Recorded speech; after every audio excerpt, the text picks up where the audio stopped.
Olá, meu nome é Rafael Aliprandi, sou pós-graduado em Direito e Processo do Trabalho pela Faculdade Milton Campos, integrante do ecossistema Ânima e membro da Oficina de Estudos Interfaces do Processo Civil com o Processo do Trabalho, o IPCPT. No ano de 2022, o IPCPT lançou o 5º livro, chamado O Diálogo Indispensável da Doutrina com a Jurisprudência no Processo do Trabalho.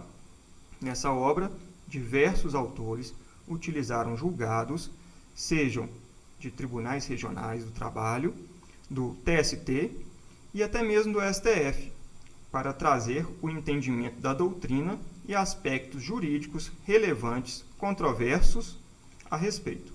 Hoje, nesse podcast, conversarei com uma das autoras do livro, a doutora Natália Xavier Cunha, que escreveu o artigo Decisão que viola súmula precedente, o que fazer?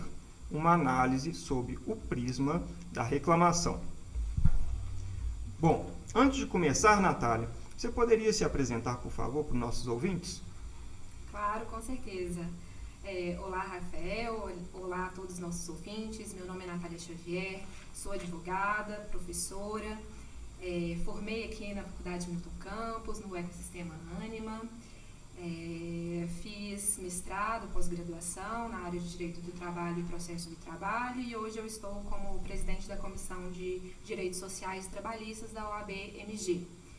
É um prazer estar aqui hoje falando sobre o artigo, dizendo um pouquinho sobre o lançamento desse livro, que é o 5º da nossa oficina, que eu tenho o prazer de fazer parte desde o seu início, no ano de 2016.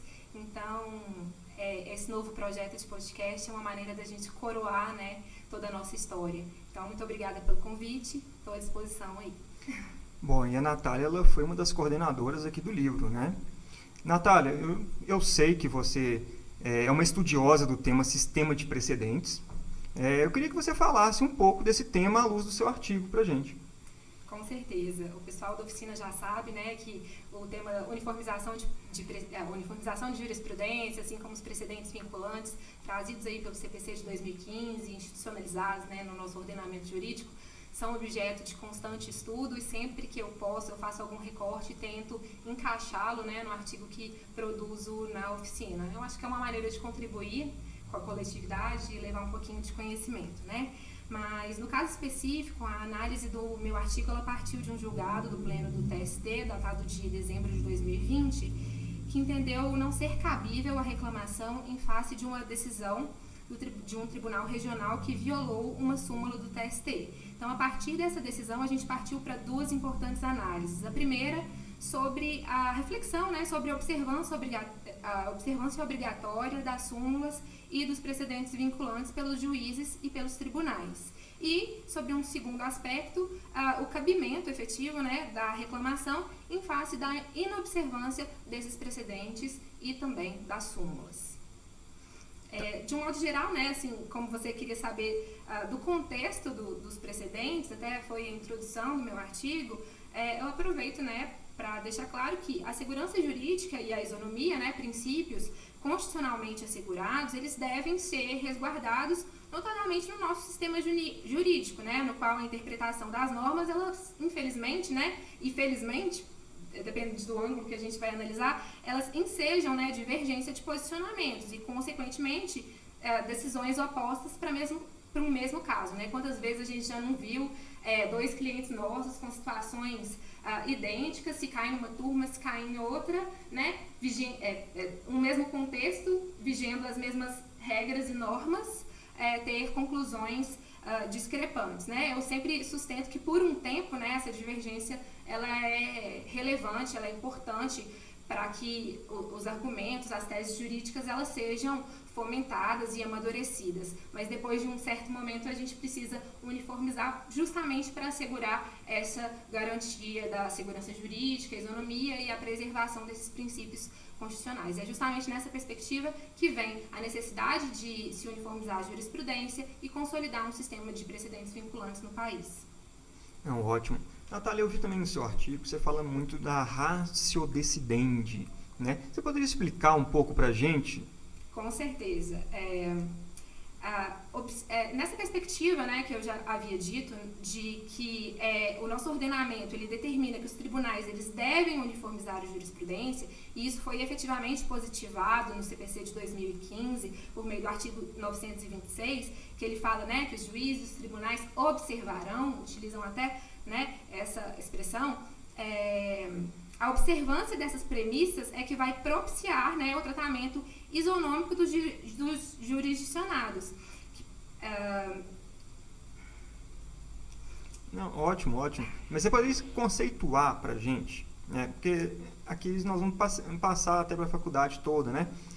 Ratio decidente. O que seria a ratio decidente?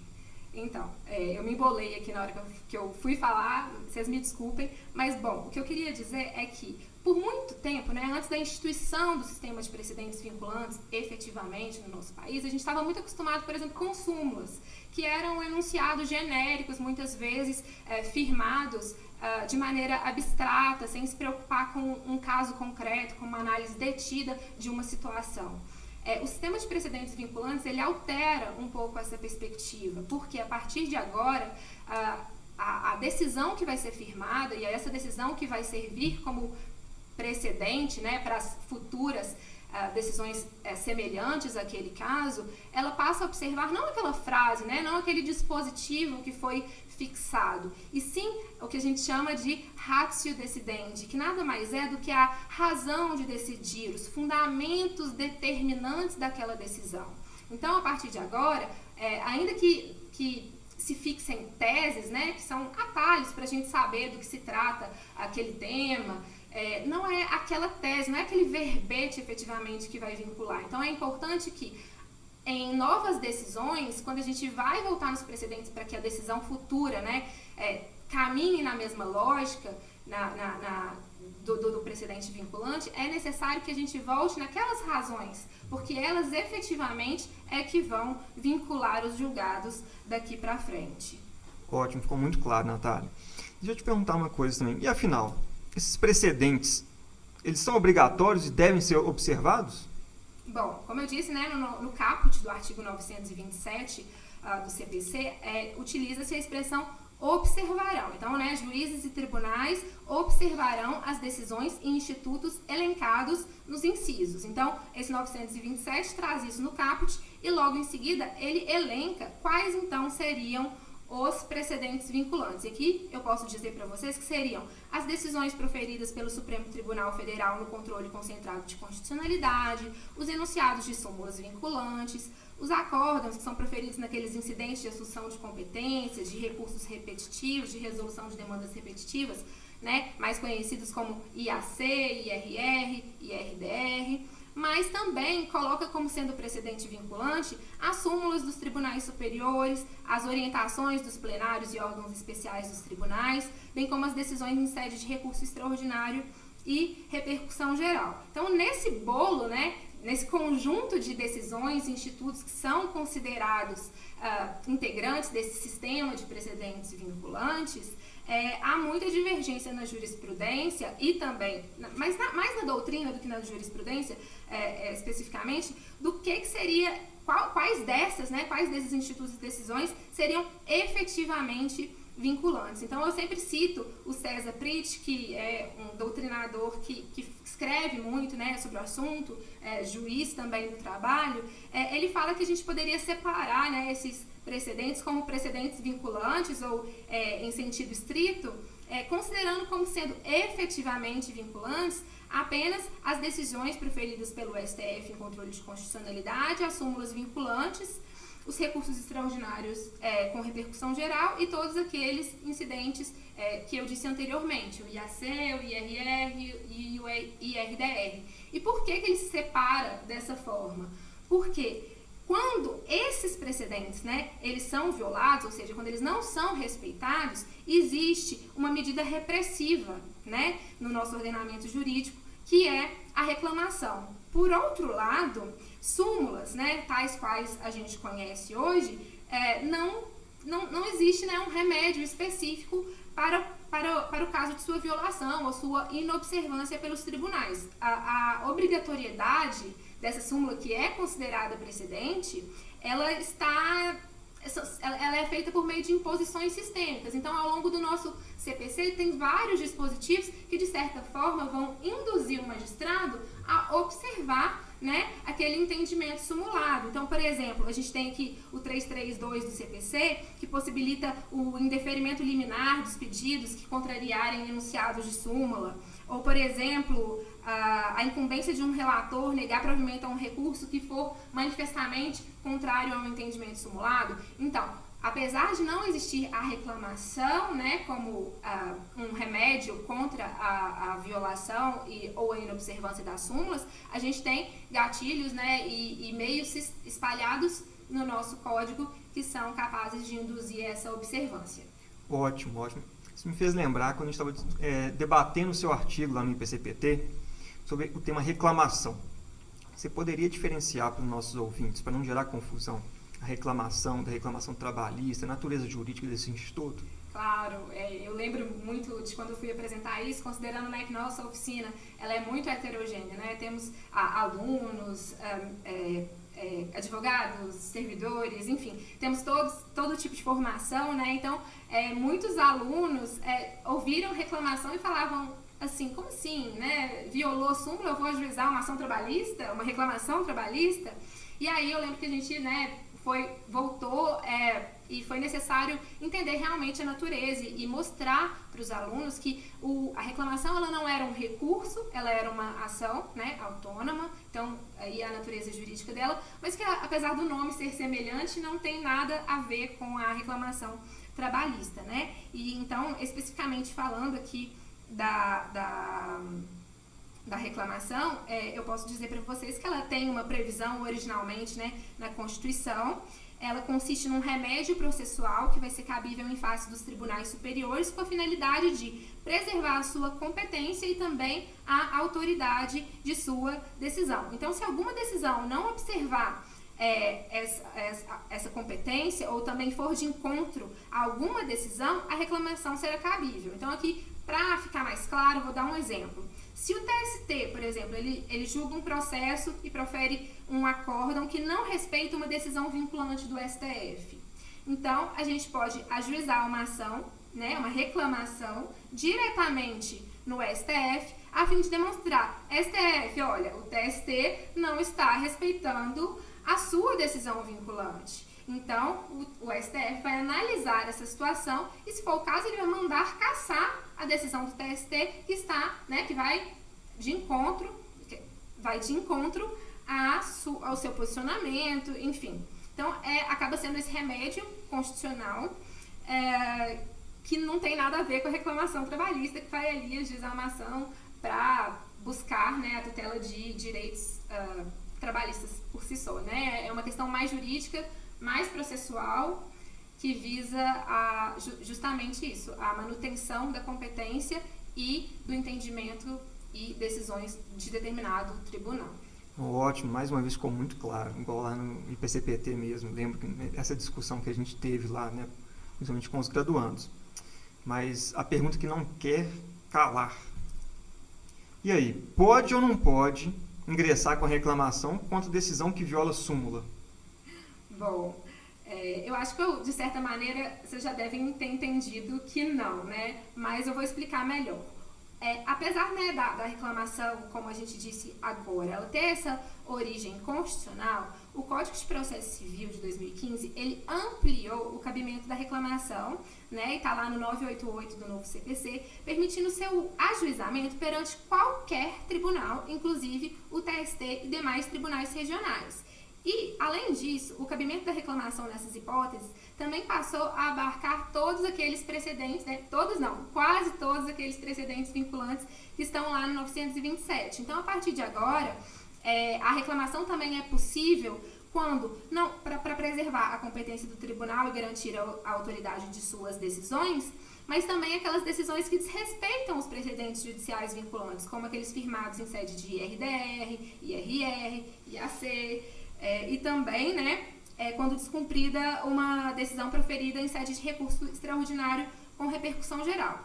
Então, observe que, apesar do CPC ele ter ampliado o rol, né, de possibilidades de cabimento da reclamação, ele não inclui, né, ele exclui os incisos 927, que são justamente aqueles que fazem referência às súmulas dos tribunais superiores, e também aquele inciso que fala das decisões dos órgãos especiais desses tribunais. Então, com base nisso, a gente chega à conclusão de que as decisões que violam súmulas não suportam, né, a reclamação constitucional, restando acertada, então, essa decisão do TST que foi objeto de análise do nosso artigo. Ótimo. Mas, pegando um gancho nessa sua conclusão, isso não retiraria a importância da reclamação e das próprias súmulas? Bom, por um lado, a gente poderia sim chegar a essa conclusão.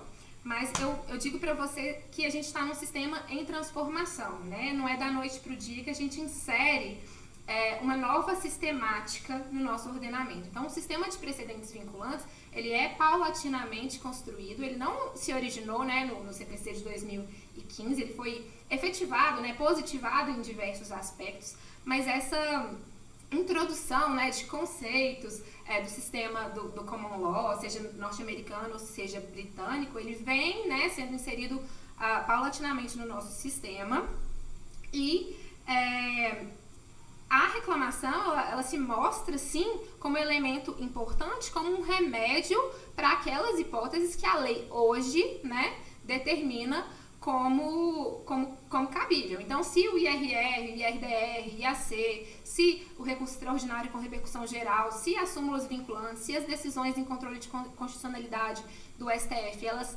forem violadas, a reclamação, ela se mostra, sim, como um remédio necessário para justificar, né, e para dar força a essa nova sistemática de observação de decisões.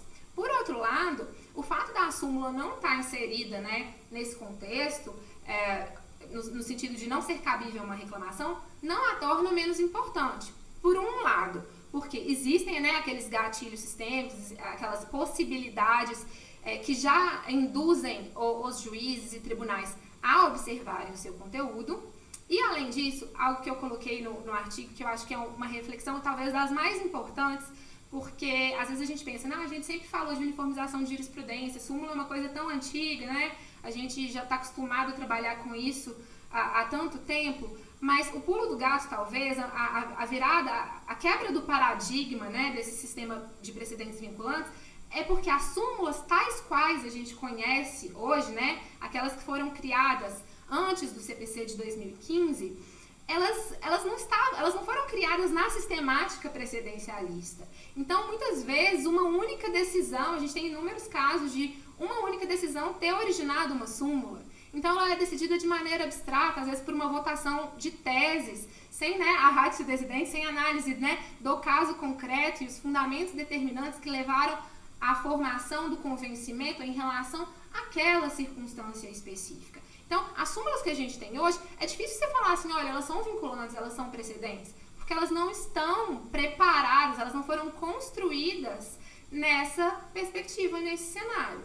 Então, é uma transição. A gente espera que talvez as súmulas que forem, né, elaboradas da agora para frente, elas observem, inclusive, se é uma determinação, tem dispositivo do CPC que fala isso, que as súmulas, elas devem observar, né, o caso que as originou, as circunstâncias daquele caso. Então, a partir de agora, talvez veremos novas súmulas, né, que não sejam apenas verbetes e que tragam sim, né, a essência desse sistema precedencialista, e aí vai ser muito mais fácil observá-las, talvez tenhamos muito mais fundamentos para justificar, né, a necessidade de sua observância. Mas sobre a formulação de súmulas, né, criação de novas súmulas, edição de súmulas, aí isso teria que ser assunto para um outro podcast, porque também temos diversos obstáculos para isso que foram trazidos pela reforma trabalhista.